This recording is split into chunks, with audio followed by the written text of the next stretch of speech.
Hello और नमस्कार दोस्तों, मेरा नाम है कंवरपाल सिंह और आज हम अध्ययन करने वाले हैं रोमन साम्राज्य के धार्मिक और सामाजिक आधार के बारे में। इससे पहले वाले वीडियो में हमने चर्चा की थी रोमन साम्राज्य के राजनीतिक विकास के ऊपर चर्चा की थी और ये हमारा रोमन साम्राज्य के ऊपर थर्ड वीडियो है। और यदि हम बात करें EMRS PGT हिस्ट्री की बात करें तो ये इसके ऊपर हमारा 9th वीडियो है। यदि इससे पहले वाले वीडियो आपने नहीं देखे तो उनका जो लिंक है वो आपको डिस्क्रिप्शन में मिल जाएगा। और आज हम चर्चा करने वाले हैं रोमन साम्राज्य के धार्मिक और सामाजिक आधार के बारे में हम चर्चा करने वाले हैं। तो सबसे पहले हम चर्चा करेंगे रोमन साम्राज्य के धार्मिक आधार के बारे में। तो चलिए शुरू करते हैं। देखिए, रोमन साम्राज्य का हम धार्मिक आधार देखेंगे तो ये जो धार्मिक आधार था ये बहुदेववाद पर आधारित था, क्योंकि जो यूनानी और रोमन वासियों की जो परंपराएं थी, ये धार्मिक संस्कृतियां थी, ये बहुदेववादी थी। बहुदेववादियों से तात्पर्य होता है कि ये लोग एक देवता में विश्वास न कर अनेक देवताओं में विश्वास करते थे, क्योंकि यहाँ के लोग अनेक पंथों और उपासना पद्धतियों में विश्वास रखते थे। और यही वजह थी कि अनेक देवी देवताओं की पूजा किया करते थे, जिनमें प्रमुखता आ जाते हैं रोमन इतावली देवता आ जाते हैं, यूनानी देवता आ जाते हैं, पूर्वी देवी देवता आ जाते हैं। तो ये इन सब की पूजा किया करते थे और इनमें जो मुख्य देवता हुआ करते थे वो थे जुपिटर हो गए, जूनो, मिनर्वा और मार्स हो गए। ये इनके प्रमुख देवता हुआ करते थे और इन्होंने हजारों मंदिर बनाए, इन देवताओं के हजारों मठ बनवाए और देवालय की स्थापना की। और ये जो बहुदेववादी थे ये स्वयं को किसी एक नाम से नहीं पुकारते। देखिए, जैसे हम हिंदू धर्म की बात करें, भगवान शिव को मानने वाले वो अपने आप को शैव कहते हैं, भगवान विष्णु को मानने वाले अपने आप को वैष्णव कहते हैं, अलग अलग नामों से पुकारते हैं। तो ठीक उसी प्रकार से ये लोग भी अपने आप को किसी एक नाम से नहीं पुकारते थे। देखिए, रोमन साम्राज्य का अन्य जो बड़ा धर्म था वह था यहूदी धर्म था। देखिए, रोम की नहीं संपूर्ण यूरोप में ईसाई धर्म से पहले जो सबसे बड़ा धर्म हुआ करता था वह यहूदी धर्म ही हुआ करता था। और ये जो यहूदी धर्म है ये एकाश्म नहीं था। इसका अर्थ हो गया कि जो परवर्ती पुरा काल है, यहाँ पर यहूदी धर्म में अनेक विविधताएं मौजूद थी। देखिए, यहाँ पर हम एकाश्म का अर्थ समझते हैं। देखिए, वैसे तो एकाश्म का आशय होता है चट्टान का एक बड़ा टुकड़ा। शाब्दिक अर्थ की बात करें तो हम इसका अर्थ हो जाएगा चट्टान का बड़ा टुकड़ा। लेकिन यहाँ पर हम इस शब्द का प्रयोग कर रहे हैं मानव इकाइयों के लिए कर रहे हैं, जब समाज और संस्कृति में विविधताओं की तो कमी हो और आंतरिक एक रूपता दिखाई दे तो वह समाज और संस्कृति एकाश्म कहलाती है। अर्थात उसमें विविधताएं तो बहुत कम होनी चाहिए और आंतरिक एक रूपता दिखाई दे, ऐसी समाज या संस्कृति को कहा जाता है एकाश्म। लेकिन यहूदी धर्म इससे विपरीत था, ये एकाश्म नहीं था। इसमें बहुत सारी विविधताएं मौजूद थी, आंतरिक एक रूपता बहुत कम थी। और यहूदी धर्म था ये स्वयं भी बहुदेववाद को मानने वाला था। यही वजह थी कि जो ईसाई धर्म के प्रचारक थे, ईसाई धर्म के जो प्रचारक थे, इन्होंने इस बहुदेववाद का विरोध किया और लगभग चौथी और पांचवी शताब्दियों में संपूर्ण रोमन साम्राज्य का ईसाईकरण कर दिया गया। और यह ईसाईकरण है एक क्रमिक और जटिल प्रक्रिया थी। देखिए, हम चर्चा करते हैं कि अब ईसाईकरण क्या होता है। इस प्रक्रिया के अंतर्गत क्या किया जाता है कि ईसाई धर्म को विभिन्न समुदायों के मध्य विस्तारित किया जाता है और उसको वहां पर एक प्रमुख धर्म बना दिया जाता है। इसे कहा जाता है ईसाईकरण। यहाँ तक कि जो रोमन सम्राट थे कॉन्स्टेंटाइन, उन्होंने भी ईसाई धर्म को राजधर्म घोषित कर दिया था। यहाँ पर हम चर्चा करते हैं कि साम्राज्य का ईसाईकरण होने के पीछे क्या वजह थी, क्योंकि हमने देखा कि जो प्राचीन रोमन और यूनानी जो देवी देवता थे, इसके अतिरिक्त जो यहूदी धर्म थे, ये सभी बहुदेववाद पर आधारित थे, बहुदेववाद को मानने वाले थे। और ईसाई जो धर्म प्रचारक थे, इन्होंने इन्हीं बहुदेववादों का विरोध किया, इनके धार्मिक रीति रिवाजों का लगातार विरोध किया। लेकिन ये बहुदेववाद है, ये पश्चिमी प्रांत से आसानी से गायब नहीं हुआ था, इसमें बहुत ज्यादा टाइम लगा था। देखिए, चौथी शताब्दी से पहले की हम बात करें तो जितने भी धर्म और समुदाय थे, इनके बीच में जो सीमाएं थी वो इतनी गहरी और कठोर नहीं थी जितनी कि चौथी शताब्दी के बाद में हो गई। और इसके पीछे का रीजन था शक्तिशाली बिशप। ईसाई धर्म में बिशप एक शक्तिशाली पद होता था और इन्हीं शक्तिशाली बिशपों ने अपने अनुयायियों को कड़ाई से धार्मिक विश्वासों और रीति रिवाजों का पालन करने का पाठ पढ़ाया। और यही वजह थी कि संपूर्ण रोमन साम्राज्य का ईसाईकरण हो गया। अब हम चर्चा करते हैं सामाजिक आधार की। रोमन साम्राज्य के सामाजिक आधार की चर्चा करते हैं। देखिए, किसी भी सभ्यता, संस्कृति या समाज का जब हम अध्ययन करते हैं तो उसमें हम अध्ययन करते हैं परिवार का अध्ययन करते हैं, क्योंकि परिवार किसी भी समाज की सबसे छोटी इकाई होती है। फिर हम अध्ययन करते हैं वहां पर महिलाओं की स्थिति कैसी थी, स्त्रियों की स्थिति कैसी थी, उसका हम अध्ययन करते हैं, क्योंकि किसी भी सभ्यता या संस्कृति का 50% जो हिस्सा होती है वो महिलाएं होती हैं। फिर हम अध्ययन करेंगे कि रोमन साम्राज्य में साक्षरता के बारे में अध्ययन करेंगे, साथ ही उनकी संस्कृति के बारे में अध्ययन करेंगे और सबसे अंत में हम अध्ययन करेंगे सामाजिक श्रेणियों का अध्ययन करेंगे कि जो रोमन समाज था वो कितने समूहों में बटा हुआ था, उसके संबंध में हम अध्ययन करेंगे। तो सबसे पहले हम चर्चा करने वाले हैं यहाँ पर परिवार की चर्चा करने वाले हैं। देखिए, रोमन साम्राज्य का जो परिवार था ये एकल परिवार को मानते, ये संयुक्त परिवार में विश्वास न कर कर एकल परिवार में विश्वास करते थे। और एकल परिवार से तात्पर्य होता है जिसमें पुरुष पत्नी और केवल उसके बच्चे हों, उसे कहा जाता है एकल परिवार। और ये जब बच्चे या इसके पुत्र होते थे, ये जब वयस्क हो जाते थे तो ये अपने परिवार के साथ नहीं रहते थे। वयस्क भाई भी होते थे, वो भी बहुत कम साझे परिवार में रहते थे।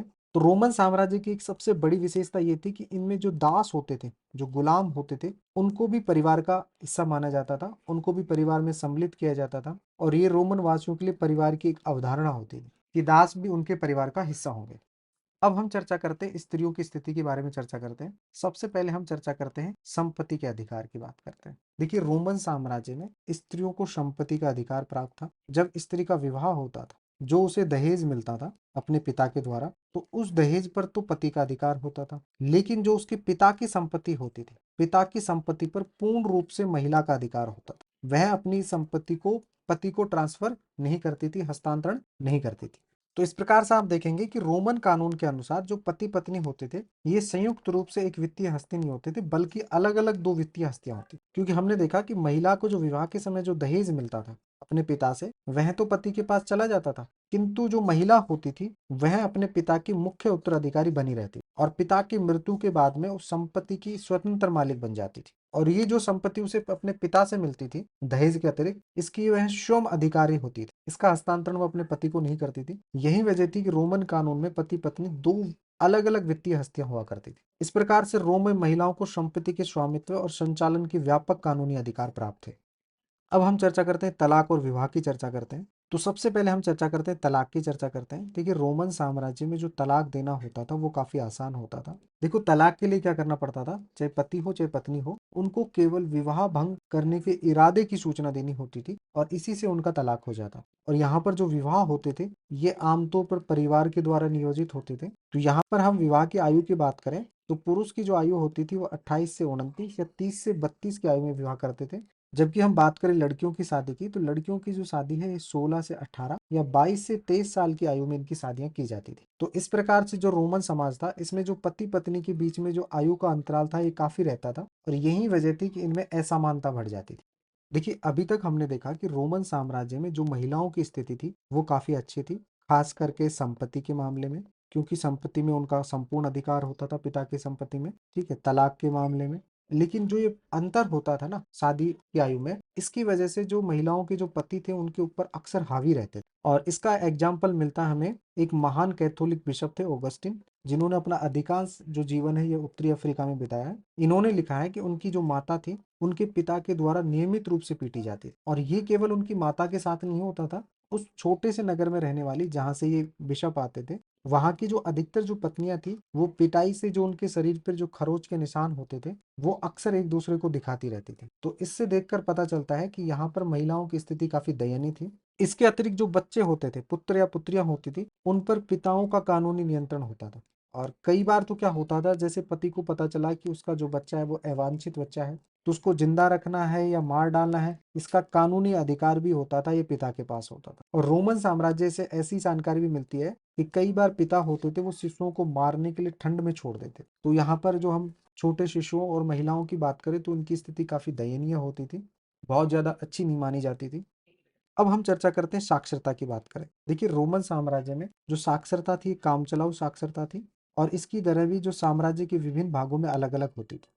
तो यहाँ पर जो कामचलाऊ साक्षरता है, इससे तात्पर्य होता है कि प्राय छोटे मोटे संदर्भों में पढ़ने लिखने का दैनिक प्रयोग कामचलाऊ साक्षरता कहलाती थी। और इसके जो उदाहरण मिलते हैं, वो सबसे पहला जो उदाहरण मिला है वो मिला है हमें पोम्पई नगर में, क्योंकि जो पोम्पई नगर है ये 79 ईस्वी में ज्वालामुखी फटने से ये दफन हो गया था। और यहीं से हमें साक्षरता के ठोस प्रमाण मिले हैं कामचलाऊ साक्षरता के, कि पोम्पई नगर में कामचलाऊ साक्षरता विद्यमान थी। क्योंकि जो इसकी मुख्य गलियां थी, यहाँ पर हमें काफी विज्ञापन मिले हैं। इसके अतिरिक्त समूचे शहर में अभिरेखण मिले हैं। अभिरेखण ये एक तरीके से भित्ति चित्र होते थे। इससे पता चलता है कि पोम्पई नगर में कामचलाऊ साक्षरता थी। इसके अतिरिक्त जो हमें साक्ष्य मिले हैं वो मिले हमें मिस्र से। मिस्र से हमें सैकड़ों पेपाइरस मिले हैं। तो देखिए, पेपाइरस होता था, ये एक पौधा होता था जो नील नदी के किनारे उगता था। मिस्र के अंदर जो नील नदी है उसके किनारे उगता था और इसी से पांडुलिपि तैयार की जाती थी। पांडुलिपि अर्थात मैन्यूस्क्रिप्ट तैयार की जाती थी। और इनमें से जो अधिकतर हैं ये औपचारिक दस्तावेज होते थे, जैसे संविदा पत्र हो गए। और इन दस्तावेजों को जो लिखने का कार्य था वो अक्सर जो व्यावसायिक लिपिक होते थे वो करते थे। इन्हीं दस्तावेजों से हमें साक्षरता के बारे में पता चलता है, जैसे कि दस्तावेज में अक्सर ये बताते थे कि अमुक व्यक्ति जैसे क या ख पढ़ या लिख नहीं सकता था। तो इस बात से हमें पता चलता है कि लोग वहां पर साक्षर थे, लेकिन साक्षरता थी वो काम चलाऊ थी। और ये साक्षरता भी केवल कुछ ही वर्गों तक सीमित थी, जैसे कि सैनिक हो गए, फौजी अफसर हो गए या संपदा प्रबंधक हो गए। तो यहाँ तक ये साक्षरता सीमित थी। अब हम चर्चा करते हैं रोमन संस्कृति की। हम चर्चा करते हैं, देखिए रोमन साम्राज्य है ये लगभग संपूर्ण यूरोप में, उत्तरी अफ्रीका में, इसके अतिरिक्त एशिया के कुछ भागों में ये फैला हुआ था। तो इसका जो साम्राज्य था ये 3 महाद्वीपों में फैला हुआ था। और यही वजह है कि जो रोमन साम्राज्य की संस्कृति है इसमें आपको काफी विविधताएं देखने को मिलेंगी, भाषा के आधार पर, संस्कृति के आधार पर, धर्म के आधार पर। तो उन्हीं विविधताओं का हम यहाँ पर चर्चा करने वाले हैं। तो देखिए यहाँ पर आपको धार्मिक संप्रदाय और स्थानीय देवी देवताओं से संबंधित आपको विविधताएं देखने को मिलेंगी, क्योंकि यूरोप में अलग देवताओं को मानने वाले, धार्मिक संप्रदायों को मानने वाले लोग होंगे, जबकि अफ्रीका में अलग होंगे, एशिया में अलग होंगे। यहाँ पर बहुत सारी बोली चाली की जो भाषाएं हैं वो मिलेंगी, एशिया में अलग भाषाएं होंगी, अफ्रीका में अलग भाषाएं होंगी। वेशभूषा की आपको यहाँ पर विविधता देखने को मिलेंगी, तरह तरह के भोजन देखने को मिलेंगे। यूरोप वासियों का भोजन अलग था, अफ्रीका वासियों का अलग था, एशिया वासियों का भोजन अलग था। इसके अतिरिक्त यहाँ पर बहुत सारे सामाजिक संगठन मिलेंगे जनजाति के रूप में। इसके अतिरिक्त जो बस्तियां होती थी उनके भी आपको यहाँ पर अनेक रूप दिखाई देंगे। तो सांस्कृतिक रूप से इसमें काफी विविधताएं पाई जाती थी रोमन साम्राज्य में। अब हम चर्चा करते हैं भाषाई आधार पर इसकी विविधताओं की चर्चा करते हैं। तो देखिए अरामाइक जो भाषा थी ये निकटवर्ती पूर्व होता था, वहां पर बोली जाती थी, कम से कम फरात के पश्चिमी हिस्से तक। कॉप्टिक भाषा थी ये मिस्र में बोली जाती थी। प्यूनिक और जो बर्बर भाषाएं होती थी ये उत्तरी अफ्रीका में बोली जाती थी। कैल्टिक जो भाषा थी ये स्पेन और उत्तर पश्चिम में बोली जाती थी। तो यहाँ पर आपको भाषाई आधार पर काफी विविधताएं देखने को मिलेंगी। और ये जितनी भी भाषाएं संस्कृति थी ये पूर्णतः मौखिक थी, और कम से कम तब तक मौखिक थी जब तक कि इनके लिए कोई लिपि का आविष्कार नहीं हो गया। और यदि हम बात करें अर्मीनियाई भाषा की बात करें तो इसके लिए जो लिपि का आविष्कार हुआ था ये हुआ था 5वीं शताब्दी में, जो काफी देर बाद हुआ था। इसके अतिरिक्त जो कॉप्टिक भाषा है इसका लिखने की शुरुआत हो गई थी 3वीं शताब्दी में, क्योंकि 3वीं शताब्दी के मध्य में बाइबल का कॉप्टिक भाषा में अनुवाद हो गया था। इसके अतिरिक्त जो बहुत सारी जो भाषाएं थी वो अधिकतर मौखिक भाषाएं थी, इसलिए उनका जो स्थान है वो लातीनी भाषा ले ली। लातीनी भाषा के प्रसार ने उन भाषाओं के लिखित रूप का स्थान ग्रहण कर लिया जिनका पहले से ही व्यापक प्रसार था। इसका एक उदाहरण मिलता है हमें केल्टिक भाषा का मिलता है, जिसका लिखा जाना प्रथम शताब्दी के पश्चात ही बंद हो गया था, क्योंकि लिखने का जो स्थान है वो किसने ले लिया था, लातीनी भाषा ने ले लिया था, लैटिन भाषा ने ले लिया था। इसी वजह से जो अधिकतर जो भाषाएं थी वहां पर जो व्यापक रूप से प्रसारित थी उनकी जो लिखने का स्थान है वो लातीनी भाषा ले लेती है, अब वो केवल मौखिक भाषा रह जाती है। अब हम चर्चा करते हैं सामाजिक श्रेणियों की, अर्थात जो सामाजिक समूह थे उनकी हम चर्चा करते हैं कि जो रोमन साम्राज्य था वो कितने प्रकार के सामाजिक समूह में बटा हुआ था। देखिए एक इतिहासकार थे टैसिटस, उनके अनुसार जो सामाजिक समूह का वर्णन किया गया था वो इस प्रकार से था। सबसे जो ऊपर आते थे वो सेनेटर आते थे। देखिए रोमन साम्राज्य में जो सेनेट होती थी ये प्रमुख संस्था होती थी, और उसके जो सदस्य होते थे वो सेनेटर कहलाते थे। दूसरा जो प्रमुख वर्ग आता था ये अश्वरोही वर्ग आता था, इसे नाइट वर्ग के नाम से भी जाना जाता है। नाइट वर्ग अर्थात योद्धा वर्ग। यहाँ पे जो तीसरा वर्ग आ जाता था ये जनता का सम्मानीय वर्ग था, जिसे कहते हैं मध्यम वर्ग कहते हैं, और इसका संबंध था ये महान घरानों से होता था। और निचले पायदान पर आते थे फुअर्ड निम्नतन वर्ग, जिसे कमीनकारू भी कहते थे। और इस वर्ग में वो लोग आते थे जो सर्कस और थिएटर में तमाशा देखने आदि होते थे। और समाज के सबसे निचले पायदान में आ जाते थे दास या गुलाम आ जाते थे। तो यहाँ पर हम प्रत्येक वर्ग का डिटेल से अध्ययन करेंगे। सबसे पहले हम अध्ययन करते हैं सेनेटर का अध्ययन करते हैं। तो देखिए जो सेनेटर है इसका शाब्दिक अर्थ होता है पैट्रेस अर्थात पिता, और ये रोमन साम्राज्य की एक महत्वपूर्ण निकाय होती थी सेनेट। यदि हम गणतंत्र की बात करें तो गणतंत्र में तो सर्वाधिक शक्तिशाली जो संस्था होती थी वो सेनेट होती थी, लेकिन जब 27 ईसा पूर्व में ऑगस्टस के द्वारा साम्राज्य का स्थापना की गई तो यहाँ पर सेनेट है वो सम्राट की तुलना में कमजोर हो जाती है, लेकिन फिर भी एक महत्वपूर्ण संस्था बनी रहती है। तो इसके जो सदस्य होते थे उनको सेनेटर कहते थे। और जो इतिहासकार हैं टैसिटस, इन्होंने इसका जो वर्णन किया है आरंभिक साम्राज्य के प्रमुख सामाजिक समूह के रूप में किया है। देखिए शताब्दी के जो प्रथम वर्ष थे उनमें जो सेनेट की संख्या होती थी वो लगभग 1000 थे, जो कि कुल सेनेटरों के लगभग जो आधे से सेनेटर होते थे ये इतावली जो परिवार होते थे, इटली के जो परिवार होते थे उनसे आते थे, और आधे सदस्य होते थे ये विभिन्न प्रांतों से आते थे। और रोमन साम्राज्य का जो द्वितीय सर्वाधिक शक्तिशाली या धनवान समूह होता था वह होता था अश्वरोही या नाइट वर्ग होता था। और इनकी जो योग्यता होती थी ये होती थी घुड़सेना में भर्ती होना इनकी योग्यता होती थी। और ये जो अश्वरोही या नाइट वर्ग होता था ये मुख्यतः जमींदार होता था, और इसके अतिरिक्त ये व्यापारिक क्रियाकलापों में भी संलग्न रहते थे। देखिए इतिहासकार जो है टेसिटस, उन्होंने कहा है कि साम्राज्य का जो परवर्ती काल है, तीसरी शताब्दी के बाद का जो काल है, जो कि चौथी शताब्दी के प्रारंभिक भाग में शुरू होता है कॉन्स्टेंटाइन प्रथम के शासनकाल से, उसमें उल्लेखित जो दो समूह हैं, सेनेटर और नाइट वर्ग, इन दोनों को मिलाकर जो वर्ग बनता है उसे कहा जाता है अभिजात वर्ग कहा जाता है। और इस अभिजात वर्ग में कुल परिवारों में से कम आधे परिवार थे वो अफ्रीका और पूर्वी मूल के थे। पूर्वी मूल से तात्पर्य होता है एशिया से। तीसरा जो इंपॉर्टेंट वर्ग होता था वह होता था मध्यम वर्ग। इसे सम्मानीय मध्यम वर्ग भी कहा जाता है। और इस मध्यम वर्ग में जो सम्मिलित होते थे वो नौकरशाही होते थे, सेना की सेवा से जुड़े आम लोग होते थे। इसके अतिरिक्त जो समृद्ध सौदागर होते थे और किसान होते थे वो इसमें शामिल होते थे। इनमें जो अधिकतर लोग थे ये पूर्वी प्रांत के निवासी होते थे। टैसिटस जो इतिहासकार हैं, उन्होंने इस सम्मानीय मध्यम वर्ग का जो सीनेट ग्रह के आश्रितों क्लाइंट के रूप में वर्णन किया है, क्योंकि इनका जो संबंध था ये महान घरानों से होता था, सेनेट से होता था, और ये उनके क्लाइंट्स होते थे। और इनके जो परिवार का जो भरण पोषण चलता था वह सरकारी सेवा और राज्य पर पूर्ण रूप से निर्भर होता था। और रोमन साम्राज्य में जो फोर्थ नंबर पे जो वर्ग आता था वह था निम्नतर वर्ग होता। इसे सामूहिक रूप से हुमिलियोरिस कहा जाता था। और इसमें जो शामिल होते थे सबसे पहले आ जाते थे ग्रामीण श्रमिक आ जाते थे जो स्थायी रूप से जागीर में नियोजित होते थे। दूसरे इसमें आ जाते थे औद्योगिक और जो खनन प्रतिष्ठानों में काम करने वाले व्यक्ति आ जाते थे। तीसरे इसमें प्रवासी कामगार आ जाते थे जो अनाज और जैतून के फसल की जो कटाई होती थी उनमें काम करते थे। इसके अलावा ये लोग जो प्रवासी कामगार होते थे निर्माण उद्योग के लिए भी अधिकांश श्रम की पूर्ति यही करते थे। चौथे आ जाते थे स्वनियोजित शिल्पकार आ जाते थे। और ऐसा बताया जाता है कि इनका जीवन है ये मजदूरी पाने वाले जो श्रमिक होते थे उनकी तुलना में काफी अच्छा होता था। और बहुत बड़ी संख्या होती थी जो कभी कभी काम करने वाले जो श्रमिक होते थे उनकी होती थी। और ये श्रमिक पाए जाते थे विशेषतः जो बड़े शहर होते थे उनमें पाए जाते थे। और समाज के जो सबसे निचले पायदान में आते थे वह आते थे गुलाम आते थे। और ये विशेष रूप से पूरे पश्चिमी साम्राज्य में पाए जाते थे।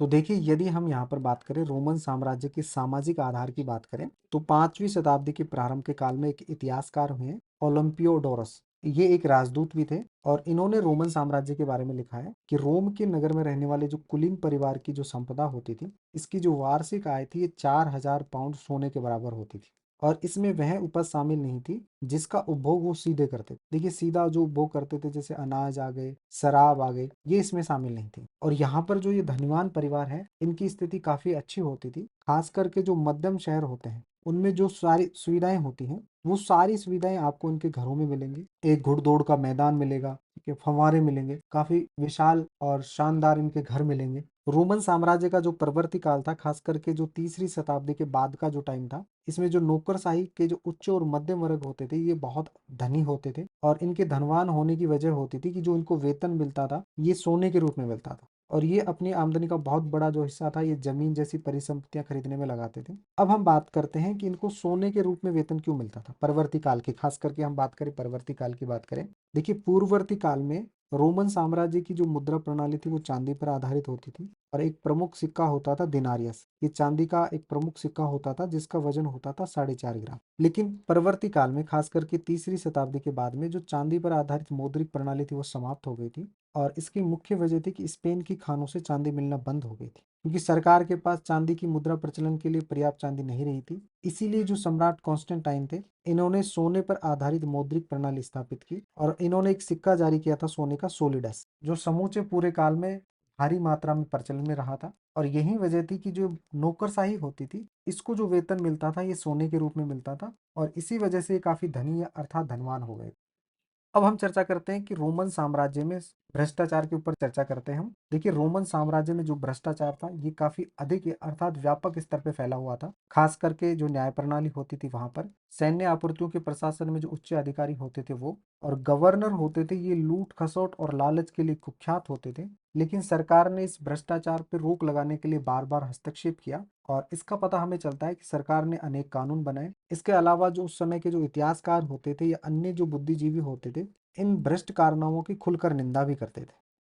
अब हम चर्चा करते हैं रोमन साम्राज्य में तानाशाही के ऊपर। तो देखिए रोमन साम्राज्य था ये पूर्ण रूप से तानाशाही पर आधारित था, खास करके इसके प्रारंभिक वर्षों में। और यहाँ पर जो असहमति या आलोचना को कभी कभार ही बर्दाश्त किया जाता और आमतौर पर जो सरकार होती थी विरोध का जो उत्तर देती थी वह हिंसात्मक कार्रवाई से देती थी। और यहाँ पर हम बात कर रहे हैं खास करके जो कार्रवाई की जाती थी पूर्वी भाग के शहरों में की जाती थी क्योंकि यहाँ के जो लोग होते थे ये निडर होकर सम्राट का मजाक उड़ाते थे। लेकिन ये तानाशाही ज्यादा वक्त तक नहीं चले चौथी शताब्दी के आते आते रोमन कानून इतने प्रबल हो गए थे कि जो सर्वाधिक भयंकर सम्राट होते थे उन पर भी अंकुश लगाने का काम किया। जो सम्राट लोग होते थे वो अपनी मनमानी नहीं कर सकते थे। नागरिक अधिकारों की रक्षा के लिए कानून का सक्रिय रूप से प्रयोग किया जाता था। इसके अतिरिक्त कुछ शक्तिशाली बिशप भी हुए, खास करके चौथी शताब्दी के अंतिम दशकों में। यदि सम्राट जनता के प्रति अत्यधिक कठोर या दमनकारी होता था तो वह उसी शक्ति के साथ में सम्राट का विरोध करते थे, उसका मुकाबला करते थे। तो इस वीडियो में हमने पढ़ा रोमन साम्राज्य का धार्मिक और सामाजिक आधार पढ़ा। नेक्स्ट वीडियो में हम चर्चा करेंगे रोमन साम्राज्य का आर्थिक विस्तार के ऊपर चर्चा करेंगे। यदि आपको ये वीडियो अच्छा लगा तो चैनल को लाइक, शेयर और सब्सक्राइब करें। Thank you.